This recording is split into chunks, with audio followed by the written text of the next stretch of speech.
اس میں اللہ تبارک و تعالی اہل ایمان سے مخاطب ہے اور ارشاد فرما رہا ہے کہ یا ایھا الذین آمنو، اے ایمان والو، خذوا حذرکم، خذوا لے لو، اختیار کر لو، ہوشیار ہو جاؤ، ہوشیاری سے کام لو. یعنی کہ اللہ تبارک و تعالی مسلمانوں کو مختلف احکام یا مختلف معاملات میں ہوشیاری سے کام لینے کا حکم فرما رہا ہے.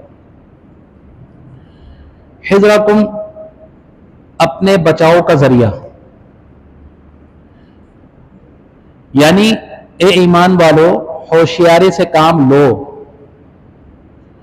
فانفروا ثبات او انفروا جميعا، فانفروا پھر دشمن کی طرف نکلو، ثبات تھوڑے تھوڑے ہو کر، او انفروا یا دشمن کی طرف نکلو، جميعا اکٹھے ہو کر، جمع ہو کر نکلو.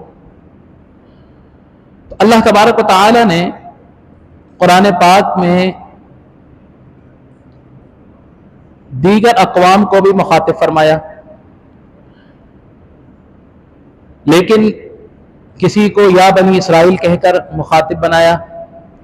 لیکن قربان جائیے کہ امت محمدی صلی اللہ تعالی علیہ وسلم پر اللہ تبارک و تعالی کا انعام اور کرم کہ اللہ تبارک و تعالی نے امت محمدیہ کو جب بھی مخاطب فرمایا تو یا ایھا الذین آمنو کہہ کر مخاطب فرمایا کہ اے ایمان والو. تو یہاں پر اللہ تبارک و تعالی کی مہربانی بھی، اس کی نعمت بھی، اس کا انعام بھی ظاہر ہو رہا ہے. پچھلی آیتوں میں منافقین کا، مشرکین کا ذکر چل رہا تھا، تو اس آیت میں بھی اللہ تبارک و تعالی منافقین اور مشرکین کے متعلق ہی بیان فرما رہا ہے. لیکن یہاں پر اللہ تبارک و تعالی ارشاد فرما رہا ہے کہ اے ایمان والو، جب بھی جہاد کے لیے نکلو، جنگ کے لیے نکلو، دشمن سے لڑنے کے لیے نکلو تو فوراً طیش میں نہ آ جاؤ، جذباتی نہ ہو جاؤ، اپنے اسباب مقرر کر لو، تدابیر اختیار کر لو، احتیاطی تدابیر اختیار کر لو. نکلنے کا طریقہ بھی بتایا جا رہا ہے. مسلمانوں کے جو مخالف دشمن ہیں وہ سازشیں کس طرح کر سکتے ہیں ان کے متعلق بھی بیان فرما رہا ہے کہ فانفروا ثبات، کہ ہوشیاری اختیار کرو، تدابیر کرو، احتیاط کرو، تحمل سے کام لیتے ہوئے، سوچ و بچار کر کر، اہداف کو سیٹ کر کر اس طرح نکلو کہ کہیں ایسا نہ ہو کہ جذباتیت میں قدم اٹھاؤ اور ٹریپ میں آ جاؤ، دشمن کے نرغے میں پھنس جاؤ.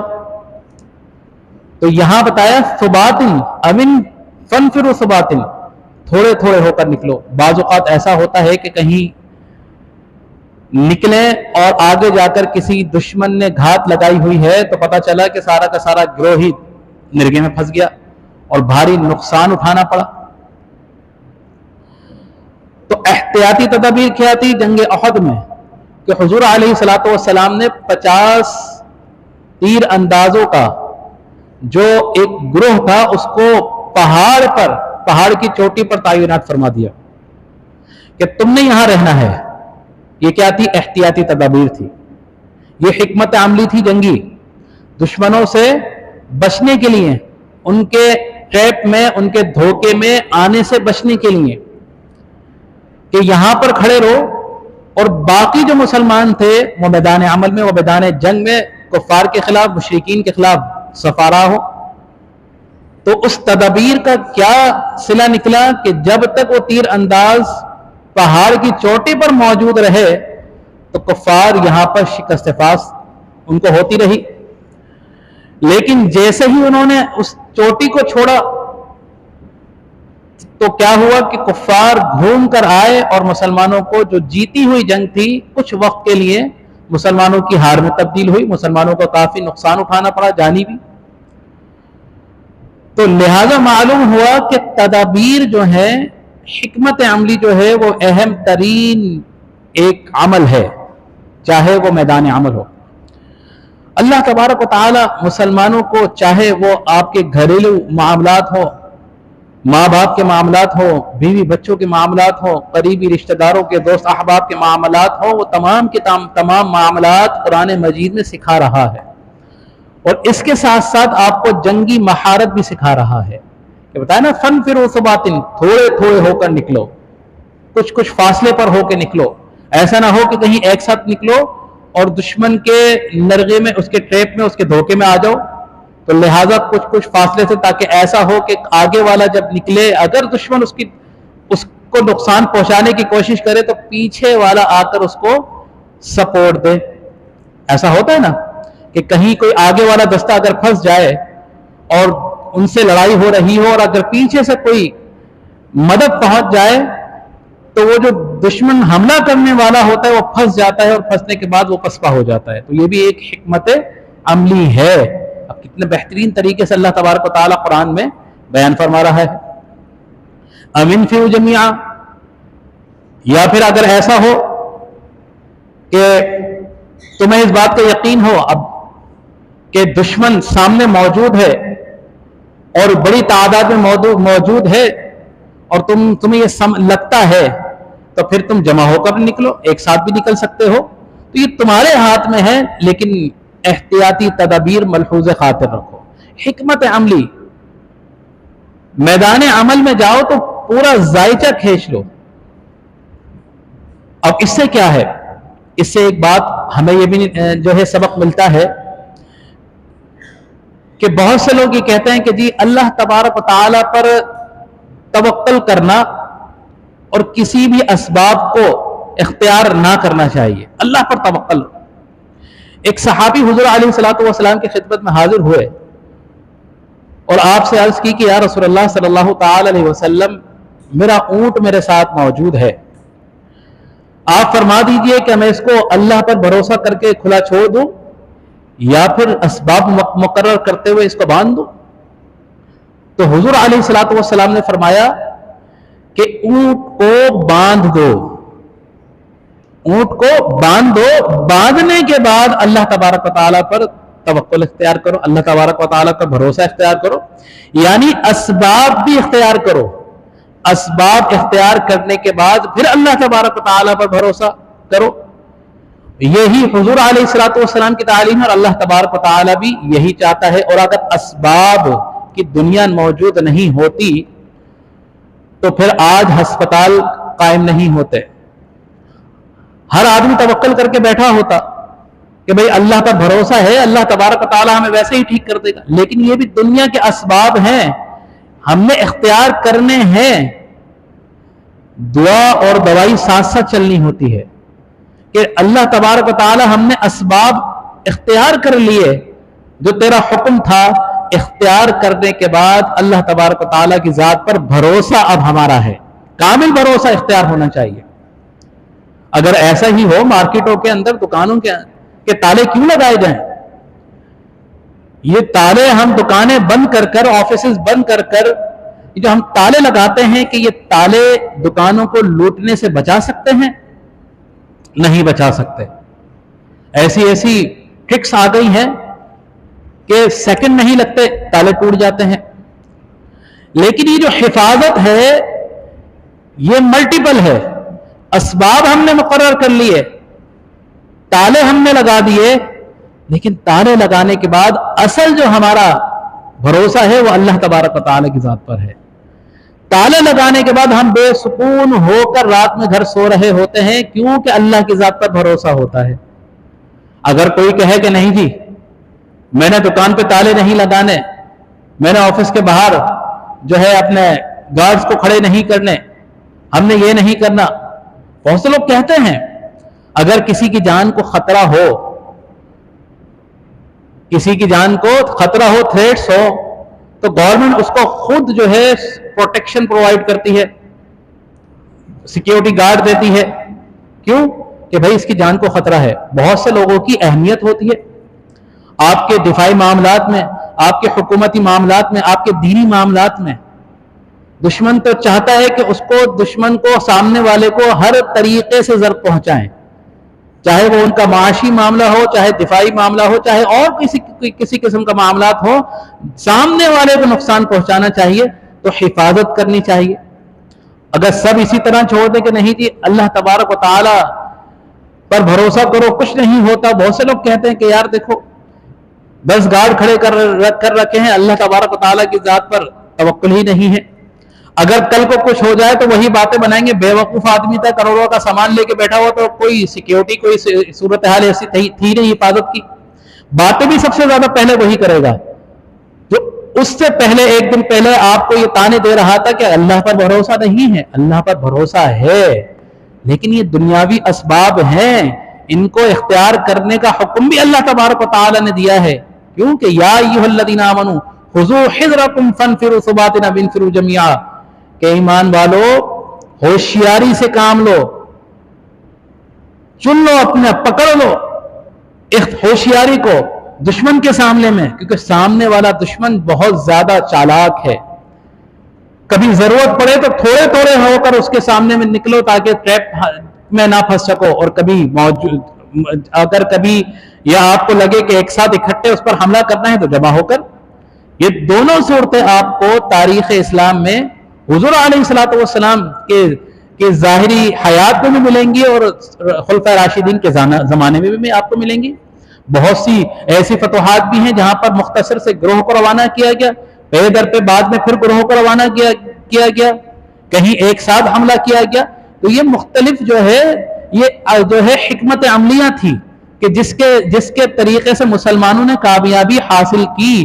تو معلوم یہ ہوا کہ اسباب اختیار کرنا بھی ضروری ہے, لیکن آخر میں توکل اللہ تبارک و تعالیٰ کی ذات پر ہے. یہاں پر اللہ تبارک و تعالیٰ نے فرما دیا.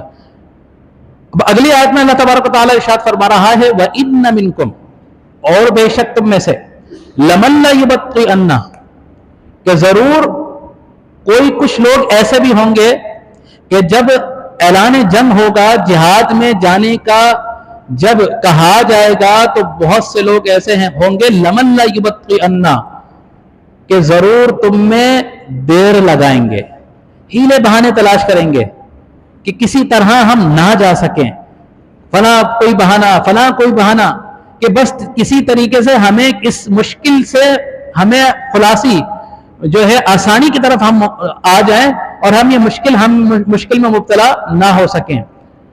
تو لہذا اللہ تبارک و تعالیٰ نے فرما دیا کہ تم میں سے ایسے لوگ بھی ہوں گے جو ضرور دیر لگائیں گے میدان عمل میں جانے سے. فَإِنْ أَصَابَتْكُمْ مُصِيبَةٌ, پھر اگر پہنچے تمہیں کوئی مصیبت, انہوں نے تو دیر لگا دی, وہ تو نہیں جا سکے, ہیلے بہانے اختیار کیے. منافقین کا کیا طریقہ تھا, جب بھی جہاد کا اعلان ہوتا تھا تو وہ کوئی نہ کوئی ہیلے بہانے اختیار کرتے تھے کہ میدان عمل میں نہ جا سکیں, میدان عمل میں جہاد میں نہ جا سکیں. اب پھر نہ جانے کی وجہ سے دو طریقے کے معاملات میں مبتلا ہوتے تھے, جس کی نشاندہی یہاں قرآن پاک میں اللہ تبارک و تعالیٰ ارشاد فرما رہا ہے کہ کیا فَإِنْ أَصَابَتْكُمْ مُصِيبَةٌ, کہ اگر پہنچے تمہیں کوئی مصیبت, کوئی سختی, کوئی تکلیف. تو جب کوئی مصیبت مسلمانوں کو پہنچتی تھی تو منافقین کیا کہتے تھے کہ قَالَ قَدْ, کہ بے شک انعم اللہ, اللہ تبارک و تعالیٰ کا ہم پر احسان ہوا. کیا احسان ہوا؟ علیہ, مجھ پر, اذ لم اکم معہم, کہ گویا میں ان لوگوں کے ساتھ نہیں تھا. اگر مسلمان جہاد میں کوئی تکلیف میں ہوتے, شکست میں مبتلا ہو رہے ہوتے, کسی قسم کی سختی میں مبتلا ہوتے, تو منافقین جو کسی ہیلے بہانے سے جنگ میں جہاد میں نہ جا پاتے تو یہ کہتے کہ اللہ کا لاکھ لاکھ شکر ہے کہ اللہ تبارک و تعالیٰ نے میری دور اندیشی سے, میرے اس بہانے سے مجھے اس مصیبت میں مبتلا نہیں کیا جو آج یہ لوگ مبتلا ہیں. انعم اللہ علیہ اذ لم اکن معہم شہیدا, کہ ہم اس میں حاضر نہ تھے. شہیدہ معلوم یہاں پر حاضر, موجود نہ تھے. اذ لم اکن, کہ میں نہ تھا, معہم ان کے ساتھ, شہیدہ موجود حاضر. اب یہاں پر شہید شاہد کا معنی حاضر موجود لینا بھی لے لیا کہ موجود ہونا حاضر ہونا. تو مسلمانوں کو مصیبت میں دیکھتے ہوئے وہ اس بات کا کہتے ہیں کہ ہم اللہ کا شکر ہے کہ ہم مصیبت میں کے وقت ان کے ساتھ موجود نہ آتے. اور پھر وَلَئِنْ أَصَابَكُمْ فَضْلٌ مِّنَ اللَّهِ, دوسری کیفیت کیا تھی کہ اور ضرور اگر اصابکم پہنچے تمہیں, یعنی مسلمانوں کو جو میدان عمل میں ہیں, جو جہاد میں ہیں, جو مومنین ہیں, وَلَئِنْ أَصَابَكُمْ اور اگر پہنچے تمہیں فضل من اللہ, اللہ کی طرف سے آسانی, اللہ کا فضل, کامیابی, من اللہ اللہ کی طرف سے, لَيَقُولَنَّ تو ضرور بھی ضرور وہ لوگ جو ہیلے بہانے کر کے رک گئے تھے. جب مسلمان تکلیف میں تھے تو مسلمانوں کو پہچاننے سے انکار کر دیا تھا. لَيَقُولَنَّ كَأَن لَّمْ تَكُن بَيْنَكُمْ وَبَيْنَهُمْ مَوَدَّةٌ کہ بھائی ہمارے اور تمہارے درمیان کوئی دوستی. جب وہ نہیں گئے اور مسلمان جب تکلیف میں تھے تو وہ مسلمانوں سے بالکل انجان ہو گئے تھے کہ جس طرح کوئی جان پہچان ہی نہیں ہے, جانتے ہی نہیں ہے. لیکن جب جیسے ہی مسلمانوں کو اللہ نے کامیابی عطا فرمائی تو پھر ان کا کہنا دیکھیے, ان کی خواہش دیکھیے کہ یا لیتنی, کہ کاش کنت معہم, میں ہوتا ان کے ساتھ, فافوز فوزا عظیما.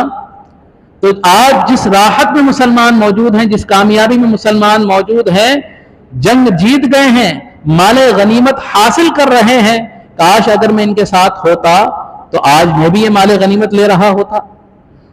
تو وہ دونوں صورتوں میں کبھی خوش نہیں ہے. میدان جہاد کا حکم دیا جائے تو حیلے بہانے کر کے رک جاتے ہیں, کوئی تکلیف ہو تو کہتے ہیں اللہ کا شکر ہے کہ آج میں ان کے ساتھ موجود نہیں تھا, نہیں تو آج میں بھی مارا جاتا. اور مسلمان جیتتے تو پھر دنیا کی لالچ, مال غنیمت کی لالچ میں پھر وہ یہ کہتے کہ کاش اگر میں ان کے ساتھ آج موجود ہوتا تو میں بھی مال غنیمت کو لے رہا ہوتا, لوٹ رہا ہوتا.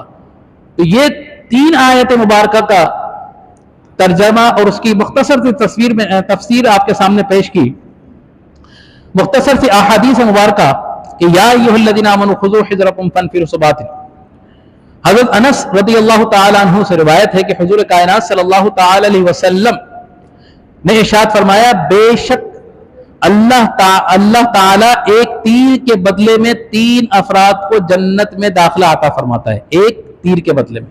یہاں پر جہاد کی اہمیت, مسلمانوں کی حکمت عملی اور مسلمانوں کا باطل کے سامنے ٹکرانے کے لیے جو اسباب جمع کرنا ہے اس کے بارے میں اللہ تبارک و تعالی, اللہ کے رسول صلی اللہ تعالی وسلم ارشاد فرما رہے ہیں کہ اللہ تبارک و تعالی ایک تیر کے بدلے میں 3 افراد کو جنت میں داخل فرمائے گا. ایک کون؟ جو ثواب کی نیت سے اس تیر کو بنائے گا.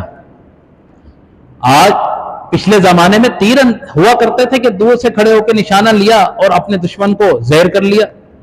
دفاعی حکمت عملی بھی کہ اگر کوئی حملہ کرنے جا رہا ہے, تیر اندازی کی, تیروں کی بارش کی, تو سامنے والا یہ سمجھے گا بھائی بڑی قوت کے اندر یہ لوگ موجود ہیں تو ہو سکتا ہے کہ حملہ کرنے سے رک جائے. بعض اوقات ایسا ہو کہ تیر اندازی اتنی بہترین انداز میں انسان کرتا ہے کہ نشانے صحیح جا کر لگتے ہیں اور دشمن اس سے بھی ڈر کر میدان سے بھاگ جاتا ہے. لیکن معلوم یہ ہوا کہ دشمن کے سامنے, دین حق کے مقابلے میں باطل کے سامنے ٹکرانے کے لیے جو بھی دفاعی حکمت عملی کے لیے یا لڑنے کے لیے آپ اسلحہ یا آپ جو بھی لڑنے کا سامان بنا رہے ہیں, تو اللہ تبارک و تعالیٰ نے فرمایا کہ جو تیر کے بدلے میں 3 افراد کو جنت میں داخلہ عطا فرمائے گا. کون؟ کہ جس نے ثواب کی نیت سے اس تیر کو بنایا, ایک وہ جنت میں جائے گا. دوسرا وہ کہ جس نے تیر پھینکا, چلایا, جس نے اسلام کا, حق کا دفاع کیا اور باطل کو مارنے کے لیے, اس کو ڈرانے کے لیے تیر کو پھینکا, وہ بھی جنت میں جائے گا. اور تیسرا تیر پکڑوانے والے کو, یعنی کہ جو ان کی معیت میں, ان کی معاونت میں لوگ موجود ہوں گے, ان کو جو ہے دفاعی کمک پہنچا رہے ہوں گے, اسلحہ پہنچا رہے ہوں گے, ان کو بھی اللہ تبارک و تعالی جو ہے جنت میں داخلہ عطا فرمائے گا. تو معلوم یہ ہوا اس دور کا اسلحہ مسلمانوں کے دفاع کے لیے, مسلمانوں کے حق کے لیے, دشمنوں کو لڑنے کے لیے. تو اللہ تبارک و تعالیٰ کے نبی صلی اللہ تعالی علیہ وسلم نے فرمایا کہ اپنے حق کا دفاع بھی کرو اور جب وقت آئے تو لوگوں سے دشمن سے اسلام کے دشمنوں سے لڑو بھی اور اس کے لیے اپنے آپ کو اسلحے سے لیس بھی کرو.